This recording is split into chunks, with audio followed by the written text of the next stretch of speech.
Dream broke, but it's clear now. No handouts, had to get down. Now what they fear now. No money millionaire, we here now. Got scars, but I wear that crown. Turn pain to a real account. No money, no excuses, no limits. Welcome to the No Money Millionaire podcast. This is where we teach you how to build wealth from the inside. I'm Dave Webb, your No Money Millionaire. Every week, I bring on people who turned the traditional roles upside down and built the life they actually wanted. My guest today is Chris Whipple, founder of the Franchise Navigator. After 2 decades in corporate America, Chris walked away from the predictable 9-to-5 path, bought a franchise, scaled it, sold it, and now guides other professionals through the process of finding franchise opportunities that match their goals, income targets, and lifestyle. He's helped people across the country figure out whether franchising is a shortcut to freedom or a trap they should avoid. Chris, thanks for being here. Thanks for having me, David. Nice intro. Yeah, thank you. Thank you very much. But, why don't you give the intro that you would? Who is Chris Whipple? Tell us. Yeah, so I guess it starts where we live and with my family. I'm here in Dallas-Fort Worth area, here in Texas, and I've got a 7 and a 5-year-old, happily married, and who is me? Who am I? I'm a sports fanatic. As if you can see my office, I got some football paraphernalia there. Unfortunately, a Dolphins fan, tough times, but football, baseball, hockey, basketball, however I can get it. But, as far as my background, typical corporate life, went to college, graduated, got a good job, worked hard, individual sales contributor, got into building sales teams at smaller companies. And then most recently, a few years ago, at a big credit bureau data company. And enjoyed it. I enjoy that line of work, but really just a little unfulfilled. And I've always had an entrepreneurial mindset. And I ran a business in high school and another one in college, home service type businesses. And but I just never had any good ideas I thought that the world needed. And so, the way I stumbled into franchising was a buddy of mine. I was actually at his 40th birthday party, and he was telling me about a business he had just bought. And it was a big burly guy from South Boston, and he bought a massage business of all things. And, which was, to me, wasn't really on brand, but I started talking to him about it. I said, how'd you get into that? What made you think of it? And he had said he used a franchise consultant. And I was like, well, what is that? And he described it to me, and basically said this guy just had open conversations with him and his wife about their goals and what they're looking to achieve, and personally, professionally, financially, and ultimately took them through this formalized process of discovery and learning about all different types of businesses. And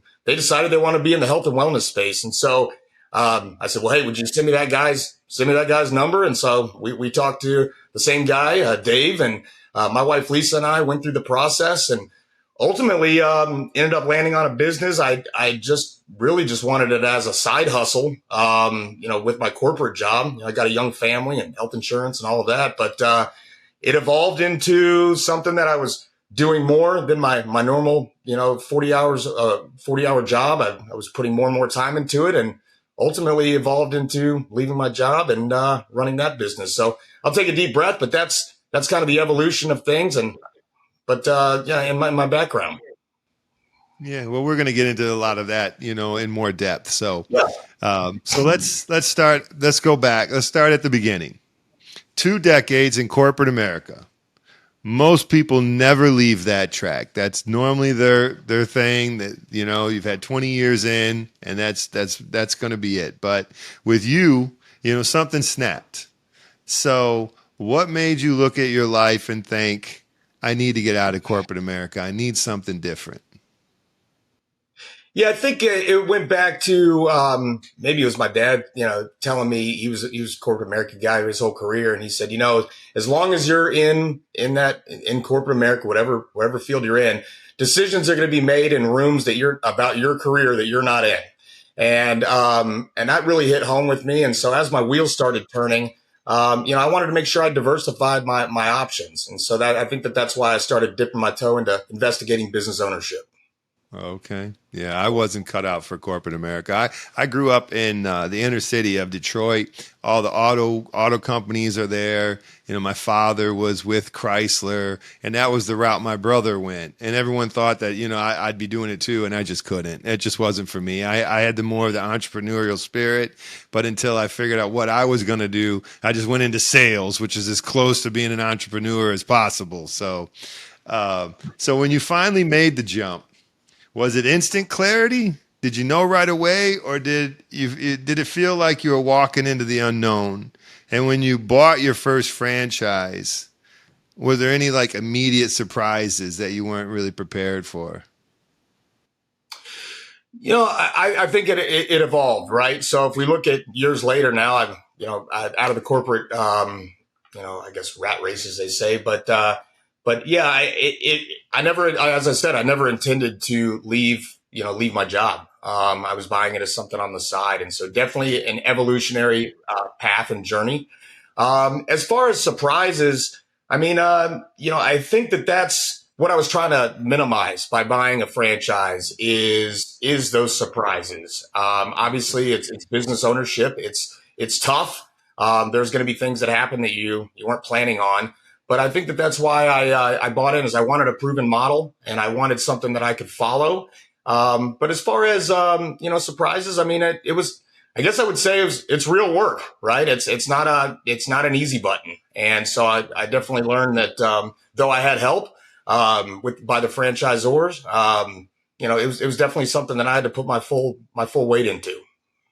Well, it's funny you said the easy button. It's not the easy button, because I think sometimes people think that buying a franchise, it just might be an automatic, it's set. I'm buying this. It's just going to be a magic ATM. What's the biggest misconception that you find people have before they get a franchise? I think that maybe they think that it runs on its own, that they run it for you. And that's not the case. You still need your blood, sweat, your tears, your time, your effort, your money. It is every bit of a small business as starting anything from scratch on your own. And so, I think misconceptions about franchising, there's a bunch of them. There's 3,000 franchisors nationwide. I think most people think food concepts, they think you're McDonald's and Subways, and obviously those exist, but that's only about 30% of the inventory. That means 2/3 of them aren't franchises. Yeah. So there's about 12 different industries, core sectors in franchising, and we can talk more about that. But I think that's the misconception, is that it's all food, and that, as you said, it's an easy button, and that's not necessarily the case. Okay. All right. I saw somewhere the $10,000 Steak and Shake franchise ownership. Are you familiar? I'm not familiar with that. I'm familiar with, Chick-fil-A as kind of a unique model that people are interested in, that it's a little on the less expensive side, but there's some caveats, but not Steak and Shake. Yeah, I think Steak and Shake was advertised. I think I seen a billboard one time. It said franchise ownership, $10,000. What an attraction, So you've built an entire process around helping people find the right franchise, not the hot trend, not the shiny opportunity. Walk me through your evaluation method. How does someone know what's actually a fit for them? So starting from the beginning, my process is formalized, as you said. So it usually begins with a discovery call. It's usually 10, 15 minutes. You and I, whoever's interested, having a conversation to make sure that we're level set on what I do and what you're looking to get out of, your process. And then I explain them to my process, of what that is. And what that is I send you what's called a confidential questionnaire. It's a form that I've made up that takes about 10 minutes to fill out, a little bit about you, your background, and some rough financials. And then I utilize what you put on that form to create some customized questions that I use on what's called a consultation. And we do an hour video chat, kind of like we're doing right here, David, where I get to know you, and you can ask me anything you want about myself, my background, but I ask you a ton of questions based on what you put on the form. and some of my standard questions to identify traits of a business that you might, be interested in owning. And traits are anything from investment parameters, location, brick and mortar versus service concepts, hours that you can put into a business on a weekly basis, and a host of other questions. And so once I get those traits down, that information, I create a candidate model, and then I go to work. I go to work, doing territory checks, compiling hundreds and hundreds of outreaches down to 3 to 4 consumable ideas, and I put those in front of you. So I can tell you more about that process, but it really just starts with a conversation at the beginning, or a couple of conversations. Okay. So what if somebody came to you and they said, here's 3 franchises I'm looking at? Are there any like red flags you spot kind of right off the bat, and that you can easily say, hey, this is not the one? I don't know if it's just one thing. I would say that I would ask them why. I'd say, why are you interested in these 3? And a lot of times when that happens, it's just because they had heard about it from somewhere, or they drove by it. They haven't really dug in. And so I usually ask them, I said, what do you like about it? What do you know about a day in the life? What do you know about their structure, their model? What do you know about their financials? And oftentimes they don't know because they haven't dug into it. And so that's where we usually start our conversation, is what do you know and what do you like about them? And then we go from there. So I think it's usually just starts with, as you said earlier, maybe the shiny object or something they've heard about. Yeah. And then usually the conversation evolves into, yeah, we can definitely look at these, but perhaps should we look at some other options as well that may be more of a fit for what you're looking for? Sure. This is the No Money Millionaire podcast. We're mostly, we're real estate based or business minded, but just a quick little thing. You saw the, did you catch that? It's old now. The Ray Kroc story about the McDonald's franchise. Sure. You see that turned into a real estate play. Yeah. I mean, I think they're the largest real estate owners in the world, right? I know they at least were. I don't know how that is today, but yeah, they definitely held that title. But yeah, interesting whole story that was. But yeah, that's funny how it was like you're not in the restaurant business, you're in the real estate business. So that's right. So people talk a lot about who should buy a franchise, but let's flip it. Who is absolutely, if there are, the wrong personality type to be a franchise ownership? If you can't or are unwilling to follow a system, you just really shouldn't buy a franchise. I mean, I think that starts with why you'd buy a franchise in the first place, is you're trying to buy into a proven model and system that's been replicated many, many times. And, obviously with the goals of, having success, early and, for the life of your franchise agreement. So, if you can't follow a system, probably not for you. If you're expecting just instant passive income, no hours a week, you're just going to throw some money at something and hope it works. A business is a living, breathing thing. It's got people that work there. It's got customers that need to be interacted with. And so, I always caution folks that are looking for the passive income, that maybe franchising isn't right for them. Sure. Yeah. I mean, I've got a few others, but any questions about that? Yeah. So, I've heard stories where people have bought a business, new owner, they bought a business was doing great. The new owners came in, made changes, destroyed the business. Do you find people can do that as well with franchise? Do you mean in a capacity where they buy an existing franchise, or just in general of? They buy into a franchise, or either they buy into a franchise. They're supposed to have a set system, but people want to do things their own way. And then do you find that, they get in and want to change some stuff, and is that possible, that they can even make those changes? Or if it is possible, do you see people do it and kind of destroy what they just bought into? Investorfy, the #1 lending source for first-time and early-stage investors. Just learned how to find your first deal? Let's get it funded. Investorfy, the only No Money Millionaire certified lender. Find us at Investorfy Lending or visit our website at investorfylending.com. Investorfy, turning new investors into trained professionals. What are you waiting for? Schedule your free review today. It happens all the time. So I think that, and I'm down here in Texas, right? So, if you want to be a cowboy, they're not looking for cowboys and cowgirls. They want you to follow a model. They want you to replicate what they've already built. This is being the franchisor. And so it doesn't mean you can't put your own flair, your own personality, your own business expertise into it. That's obviously crucial. But if you're looking to come in and reinvent the wheel, there's really no point in buying into a system. So, yeah, I think that most franchisors would say the ones that don't work out, they'd usually point to they didn't follow our processes. Okay. All right. And you see it happen? I mean, it happens. But, I mean, if you go statistically, franchise failure rates are much lower than I think I saw recently. Small businesses, first year, 20 to 21%. Don't make it. Franchises are 4 to 5%. Up to year 5, I think it's 48 to 50% of small businesses starting from scratch.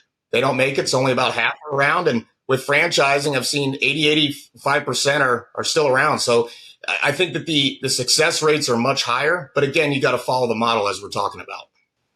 Well, I think that's what you've mentioned a couple of times now. I think that's the reason that you're buying into a franchise. You're trying to buy into a provable model and just hope to replicate that and continue with the success. I would imagine that's the whole premise, behind it. So, all right. Yeah. So you built your own franchise, you scaled it, and then you sold it. That's a full cycle most people never complete. So what was the hardest lesson throughout that whole journey? There's a lot of lessons. I'd say that it starts with people. Hire slow, fire fast. In a small business, your people are way more important than if you're at a company with 10,000, employees. You may only have one sales guy, one manager, one customer support person, one, whatever. And so having the right people in the right seats is crucial. And so if you realize that your leadership or your salesperson or whatever is not the one for you, I mean, that's, they're your only go-to. And so you got to be able to make those tough decisions early. I had some early turnover myself. I had a GM that I had hired a month before we went into business. I brought him through training, paid him for a couple of months before he had to do anything. It was just a month in. I just realized he just wasn't the guy. And that was a tough thing because great guy, thought he fit the mold, but, we both knew it wasn't a fit. And so my second general manager, was a wonderful fit. So it's just, I think that starts with your people.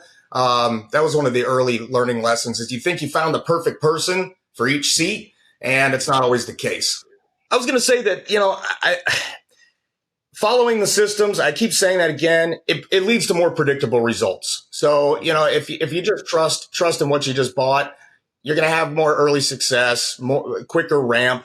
And I also think that early customers, it's not just about advertising and opening your doors. It comes from hustle. It comes from getting your name out there, telling everyone about your business, having your employees be excited about your business. So I think a lot of the early success that folks have with any business, but especially in franchising is no different, is kind of a mayor of your town type mentality and telling people about it and, and not just relying on inbound leads or, walk-in customers. So, those are some other things that I learned early on is there is a sweat equity component even early on of starting a franchise.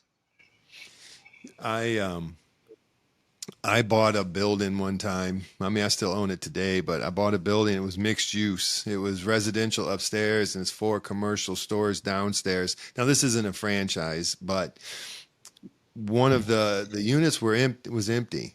And so we made the decision that, so let's put like a convenience store in here. And, I learned quickly that I'm not cut out for that. I'm not cut out for, but it wasn't all that I did. I guess if I was able to give it the attention it needed as being the owner of that store, maybe then it would have been different. But, I was still doing all my real estate. I'm renovating properties. I'm doing all this. And then at the end of the day, I'm running out to get product. I'm going, to here, to there, to get all the product and waking up early in the morning to drive it to the store so I can then go to work and then dealing with all the things that come with owning a store. It's a lot. there's a lot, and I just couldn't give it the time, and I had to pull out. I was like, this is not for me. I had thought we were going to open another one, and I pulled out of that. I said, it's not my thing, and there's a lot to it. There's so many parts to, the employees, to, payroll, to inventory, to, getting your name out there, spreading it around. There's just so much to it. It's so much in my world. It's just so much easier for me to buy a building, rely on myself. But it's different. But that was my little thing with trying to get into retail or some type of store, and I just realized how many parts there are. There's just so many parts, So if you could go back to day one, before you were buying that first franchise, if you could whisper one sentence in your ear, what would you tell yourself now? Man, that's a great question. I think that there's, it's a roller coaster ride. I mean, I think it in a good way. You're going to learn more about yourself than, I think I learned more about myself in the few years I ran my franchise than I did in any class in college.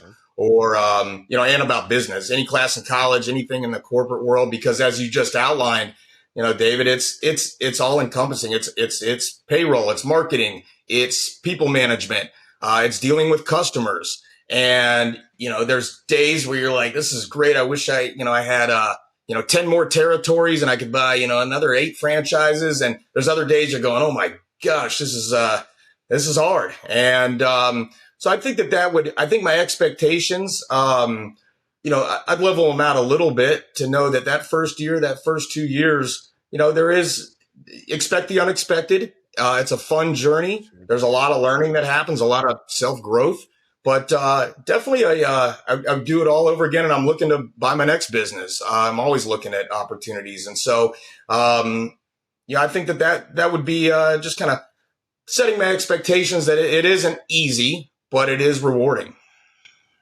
Yeah, that's I can understand saying that to yourself. The reason I'm started my whole journey in doing this was, I had written a book, and that book I had written, the whole thing I told everyone was I was writing this to my younger self. I was telling myself this, I wished, could tell myself this when I was 20, because, what a change, those years would have been to get to where I am. So I can understand, just wanting to give yourself some information to stay the course and what you can do and what to be ready for. So a lot of people say freedom. Before you jump, because I want to add something to that. I would say that's part of the reason though that you buy a franchise is, you do have a partner in it. The franchisor is your partner. So when you're buying into this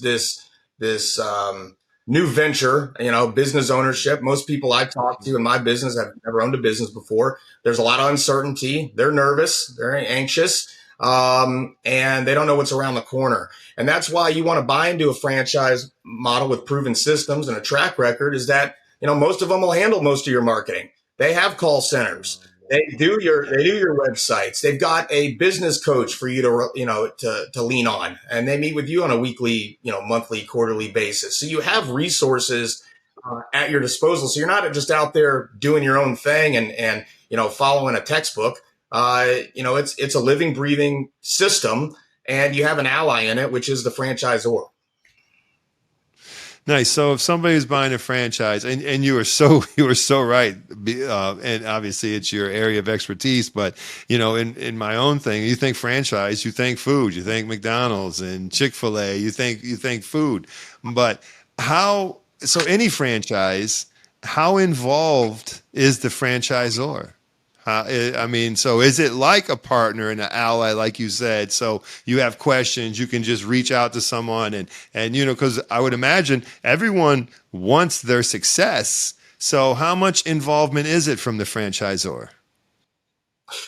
It's going to be a mixed bag. Some are obviously better than others. Just like any business, there's 3,000 of them out there. Doesn't mean they're all wonderful. But with that being said, that's what we're going to if we work together, that's the process we go through is finding those ones that, do have a track record of supporting their franchisees at a high level.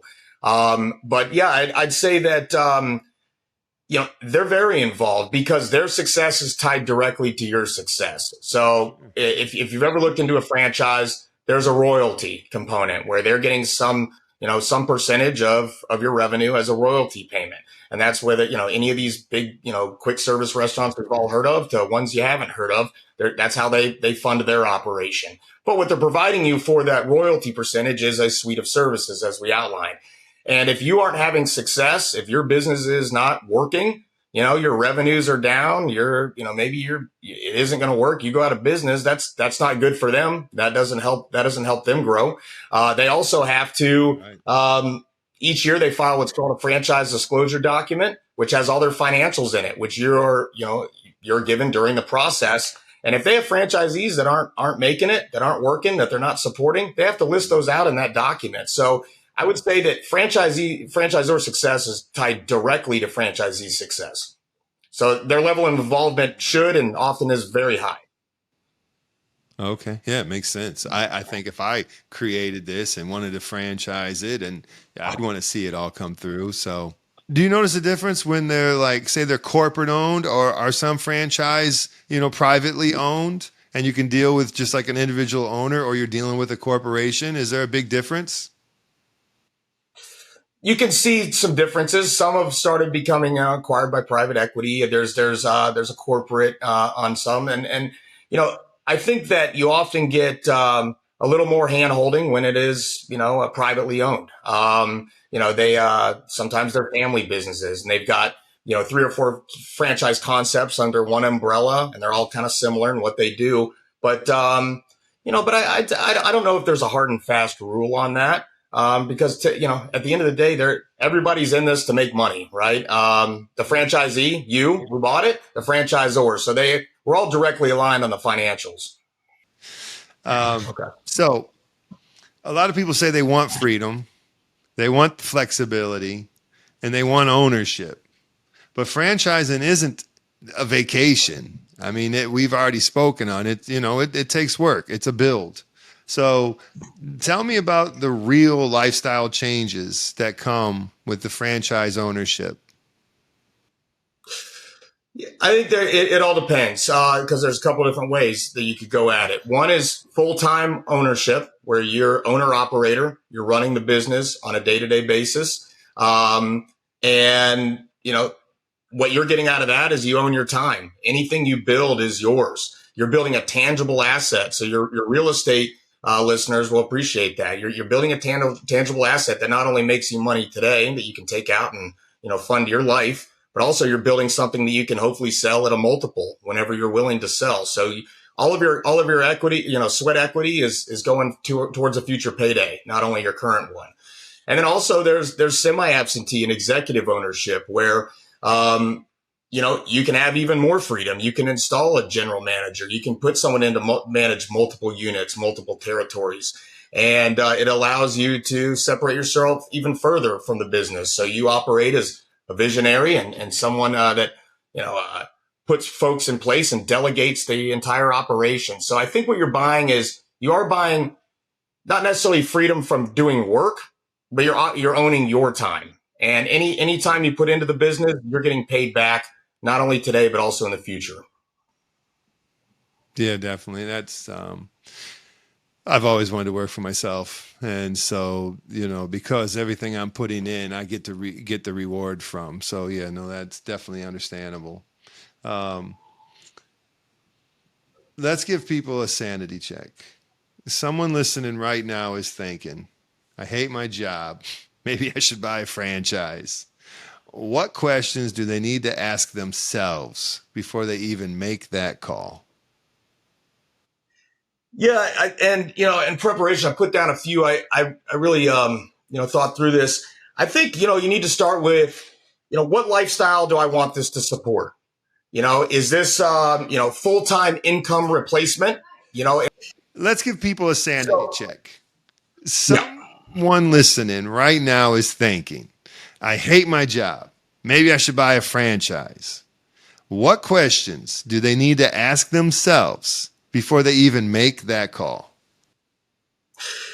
So I would start with, what lifestyle do I want this business to support? Is this am I quitting my job, income replacement? Is this something where I want to buy into a side hustle and just have some additional income, build an asset? Or is this something where I want to start a business on the side, run it for a year or two till it ramps, and then, leave my job? So that's something we're going to discuss during the process, is what are you looking to get out of it from a career path? I'd start with that. Am I willing to follow a proven system? We've talked about that multiple times. Am I willing to follow a playbook?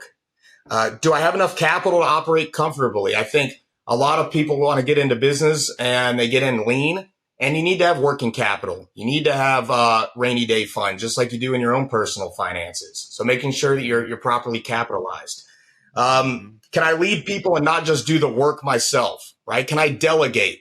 Can I, can I not help myself? Am I going to get in there and then try to do everything? So I think being part of being a business owner is being able to delegate and let go of the reins a little bit and trust your people and your personnel. And then lastly, what is my long-term goal?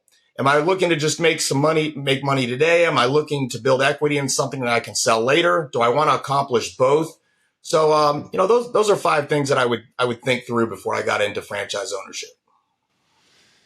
I would imagine, in that type of setting, when you have, you still have to rely on people in real estate, but you have so much more people you have to rely on, I think, in other types of business and industry.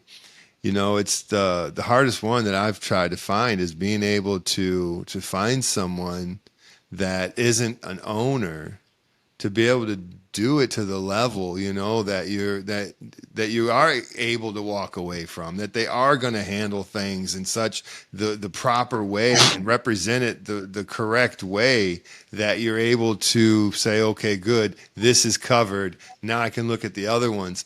In my experience, it's been difficult. I've had, like project managers, and I thought we were clear. I thought I knew exactly the way I want things presented and whatnot. And then I find, they call me and they say, the people, when they they move in and they're like, whoa, there's still like stuff on the stove that wasn't cleaned off. And I'm like, I'm so sorry. I thought we were eye to eye and exactly how things are to be presented. This is a case that this is something I actually ran into not too long ago. And I'm like, I thought it was really clear how things should run. And then, you just find that it's not always aligned there, so I could see the importance of, especially in that type of industry. Absolutely. So. Yeah, I think there's definitely a lot of parallels between real estate and franchise ownership, business ownership, definitely crossovers for sure.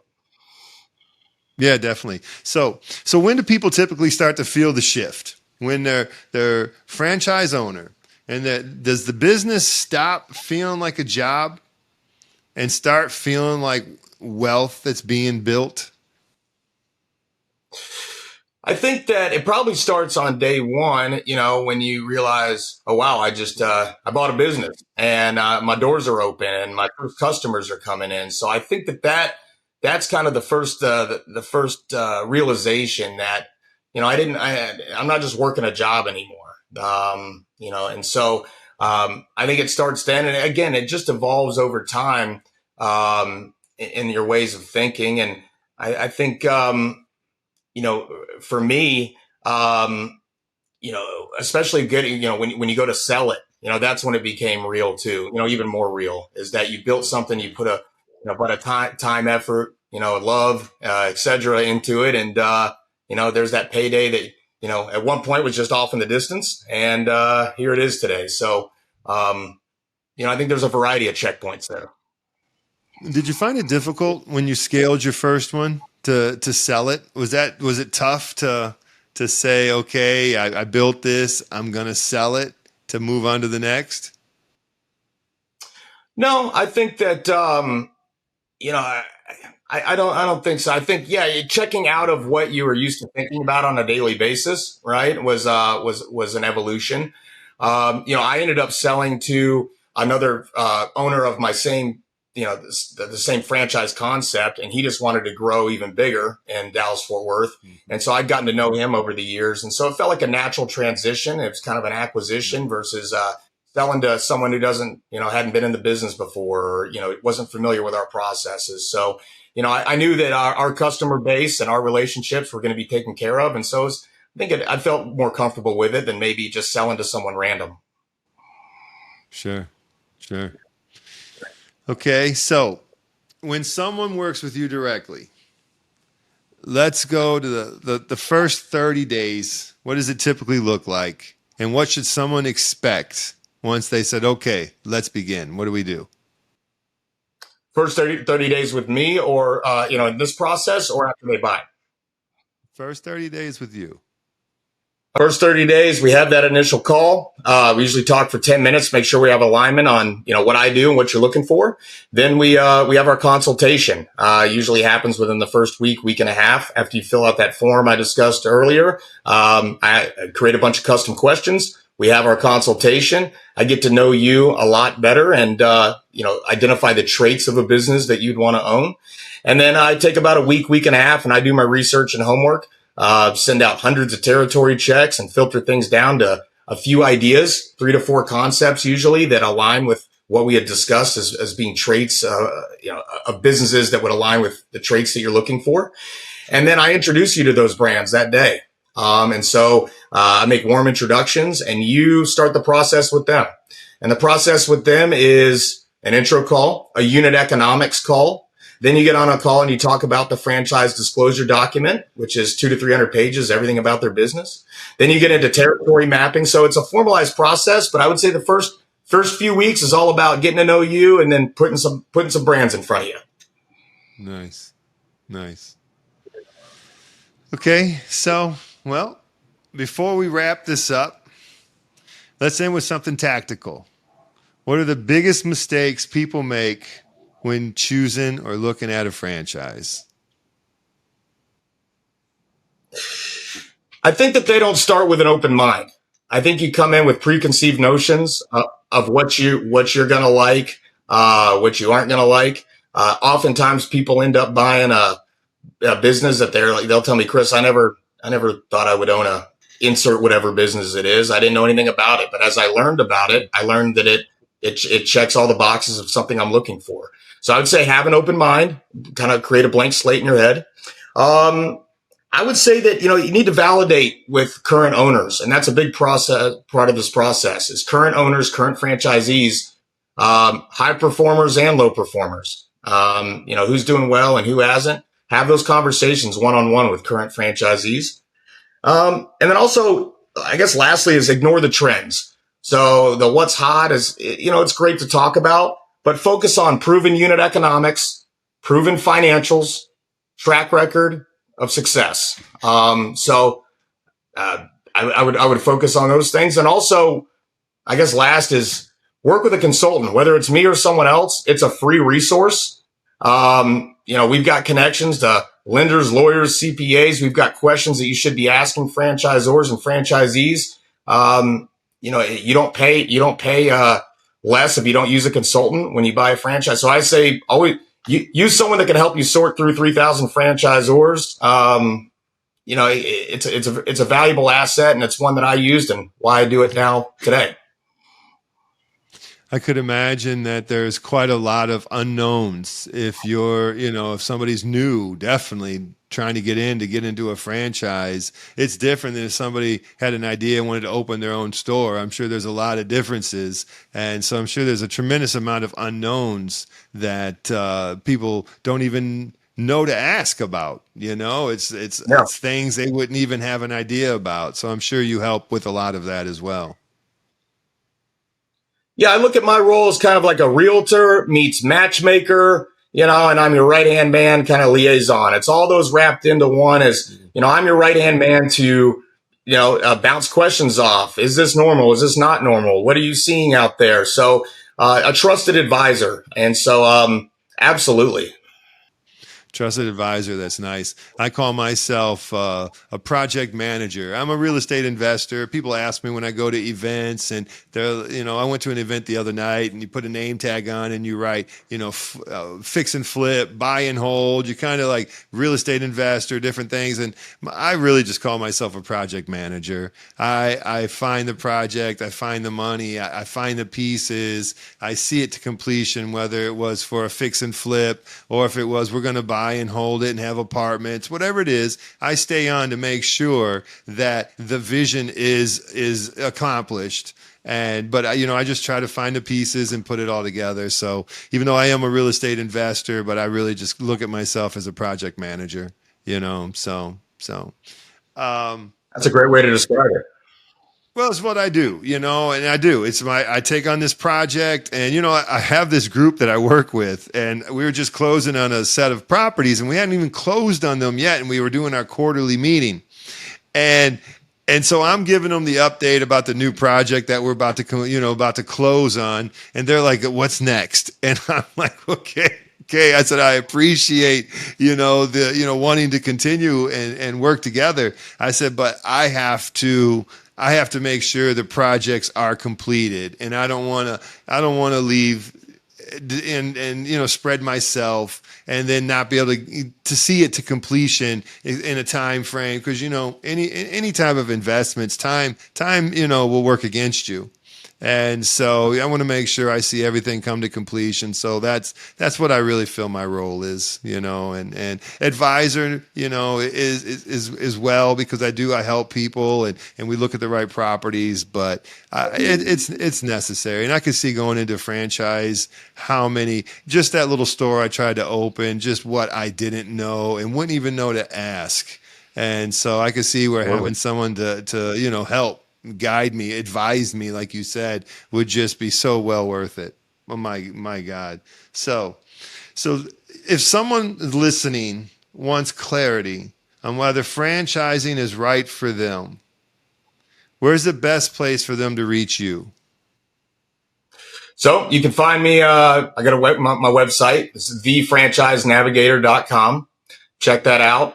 It's got more information. It's also got some buttons there. You can click to schedule 10, 15 minutes with me. Just a high level conversation. You can also check me out on LinkedIn at Christopher J. Whipple, under the Franchise Navigator. And I do daily content posts and materials there. So I'd start with the website, start with my LinkedIn. And there's options there for you to click and schedule a call on my Calendly, and we'll have a high level chat about it. Kick the tires. Wonderful. What was that franchise? What was the website again? thefranchisenavigator.com. Okay, excellent. So for everyone listening, you already know the mindset. Wealth starts with a decision, not money, not luck, not connections. It starts with the decision. If you want to build a life of freedom, flexibility, and ownership, you have options. And people like Chris can help you navigate what you don't know yet. So thanks for tuning in. Chris, appreciate you being here. Thank you for your time. Thanks, David. You're welcome. Thank you.